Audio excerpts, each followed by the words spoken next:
공의로 판단하시며 사람의 마음을 감찰하시는 만군의 야훼여, 나의 원통함을 주께 아뢰었사오니 그들에게 대한 주의 보복을 내가 보리이다 하였더니. 아멘. 오늘 저는 여러분과 함께 기도할 수 있는 때가 은혜입니다 라는 제목으로 함께 나누려고 합니다. 그렇습니다. 기도할 수 있는 때가 정말 은혜입니다. 최근에 사건, 사고가 굉장히 많았어요. 정말 재앙과도 같은 일들이 우리에게 일어났는데요.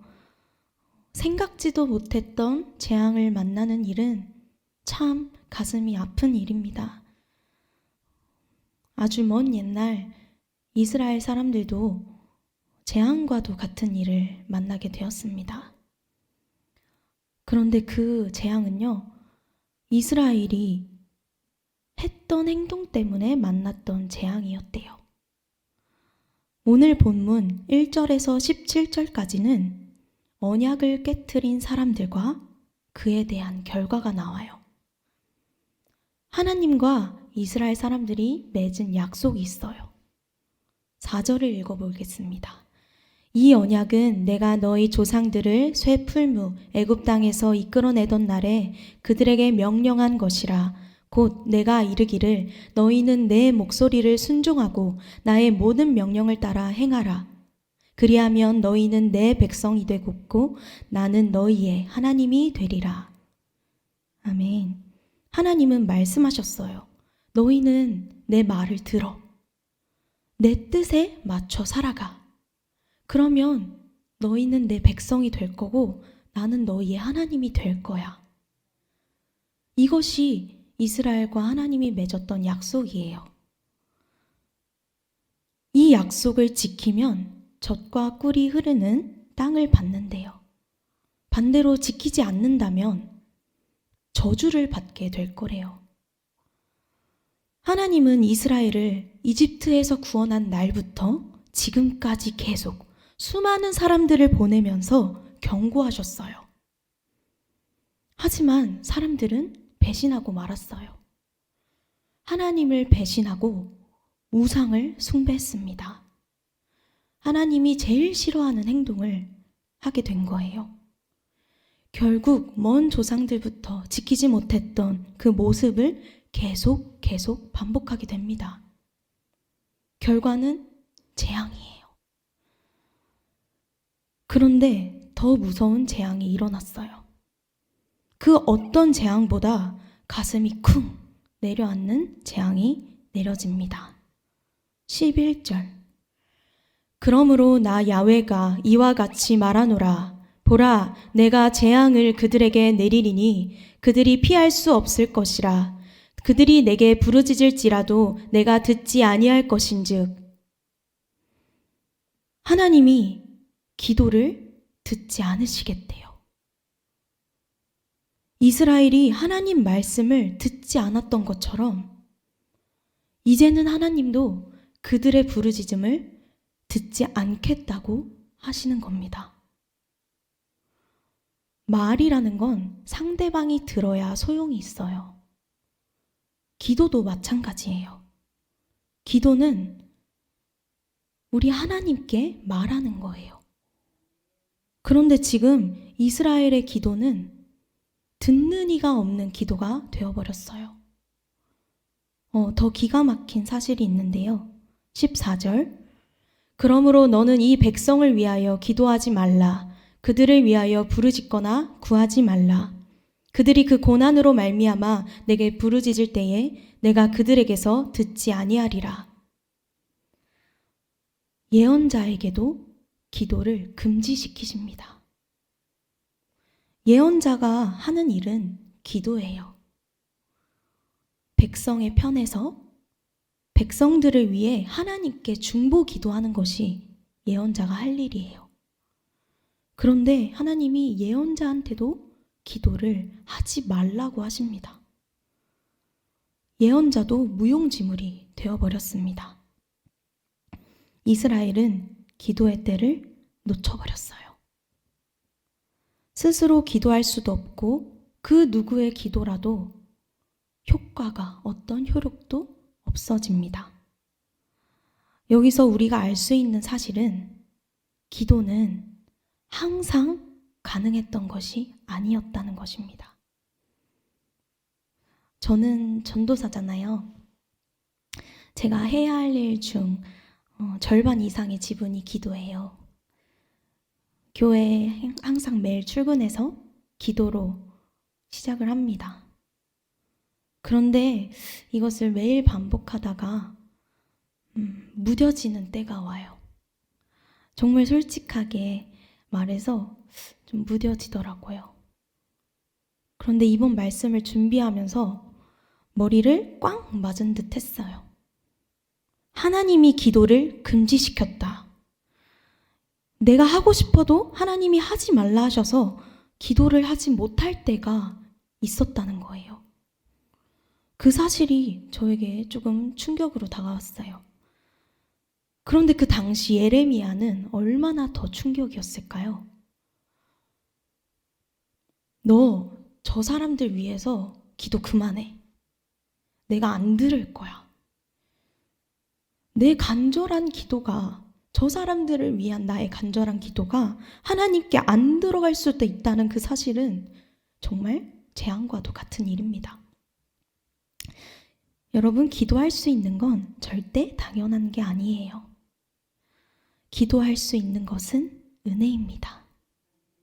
기도할 수 있는 때는 은혜의 때입니다. 우리는 기도할 수 있을 때 기도해야 합니다. 하나님이 아직 내 기도를 허락하실 때, 이 때를 살고 있으니 우리는 감사하며 이것을 누려야 합니다. 우리에게도 기도가 막히는 순간이 어쩌면 올 수도 있습니다. 기도가 막히기 전에 기도하는 것이 정말 최고의 축복인 줄을 기억하며 오늘 기도하는 우리가 되었으면 좋겠습니다. 그렇다면 우리는 어떤 기도를 하면 좋을까요?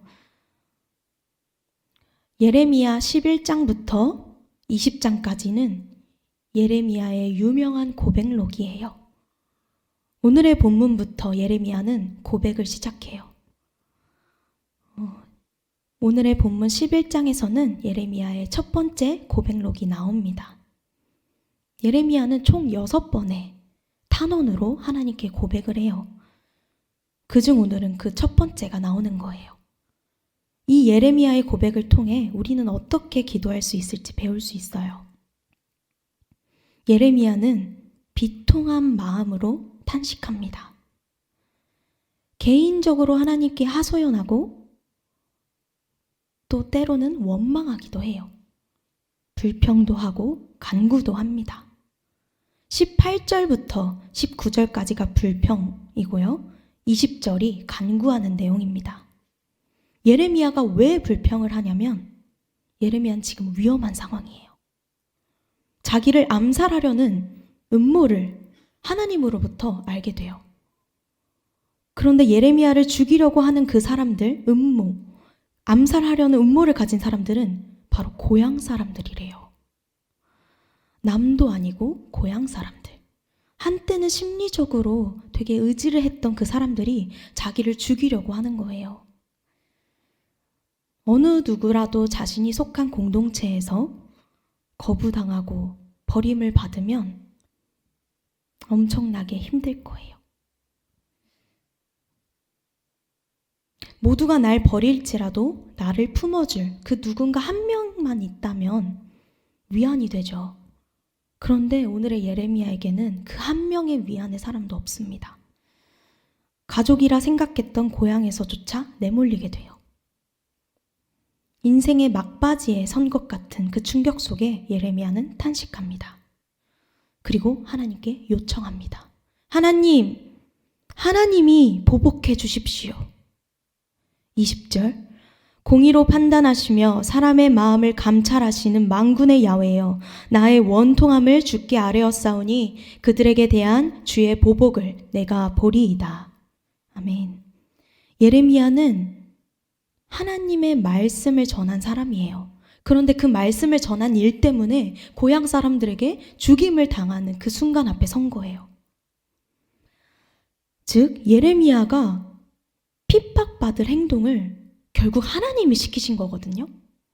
그러니까 예레미야는 하나님이 직접 해결해 달라고 하는 거예요. 하나님이 나한테 이런 마음 주셨잖아요. 하나님이 이렇게 나한테 하라고 하셨잖아요. 제가 하나님이 하란 대로 했는데 제가 왜 고향 사람들한테 죽임을 당해야 합니까? 하나님께서 직접 보복해 주십시오. 여기서 우리가 알 수 있는 사실, 복수는 사람의 일이 아닙니다. 보복은 사람의 일이 아니라 하나님이 할 수 있는 일이에요. 예레미야는 그 보복이 하나님의 손에서 행사되기를 간구하고 기다립니다. 이것이 우리가 배울 예레미야의 기도예요. 성경이 가르쳐주는 기도의 길은 감정을 무조건 덮어라고 하지 않아요. 감정을 숨기라고 하지 않아요. 오히려 그것들을 솔직하게 다 드러내라고 합니다. 예레미야는 이 분노와 증오와 억울함을 기도 속으로 가지고 가요. 복수하고 싶은 마음은 하나님께 가지고 가는 거예요. 그 단계를 거치고 나면 비로소 자연스럽게 우리 예수 그리스도께서 명령하셨던 그 용서의 길로 갈 수 있게 됩니다. 예레미야의 기도는 용서를 향해 가는 필요한 과정의 기도였습니다. 말씀을 정리하면서 다시 한번 말씀드립니다. 여러분, 기도할 수 있는 그때는 정말 은혜의 때입니다. 기도할 수 있음에 감사하는 오늘이 되었으면 좋겠습니다. 하나님께 나의 마음을 다 쏟아놓을 수 있음이 감사할 수 있는 이 사실이 되었으면 좋겠습니다. 지금 내가 평안하면 평안할 수 있음에 감사. 지금 내가 힘들다면 주님만 의지할 수 있음에 감사.